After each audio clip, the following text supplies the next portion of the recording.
నేను ఏ పని చేసినా కూడా కొన్నిసార్లు సక్సెస్ కాలేను. అయినా నేను ఎప్పుడు ఎక్కడ మరి తగ్గను. అంటే డల్ అయిపోను. ఎందుకు డల్ కావాలి? మనకు మనం ధైర్యం తెచ్చుకొని ముందుకెళ్తా ఉంటే ఇంకోసారి ట్రై చేద్దాం. అంతే, బెటర్ లక్ నెక్స్ట్ టైం అనుకుంటా. అంతే, ఏ పనైనా అలా అనుకొని మనము సాటిస్ఫాక్షన్ అయితే చాలా బాగుంటుంది. మన లైఫ్లో కూడా డల్ కాకుండా ఉంటాం. నాకు అదే అనిపిస్తుంది. ఏదైనా మనకు ఏది పని జరగనప్పుడు డల్గా ఉండి, పని జరిగినప్పుడు హ్యాపీ, ఎప్పుడూ ఒకేలాగుంటే మనల్ని ఎవ్వరు ఏం చేయలేరు. ఇదే నేను నమ్ముతా. అంతే.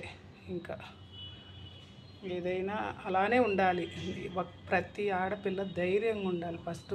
అదొక్కటి నేర్చుకుంటే మనం ఎక్కడైనా బతకగలం.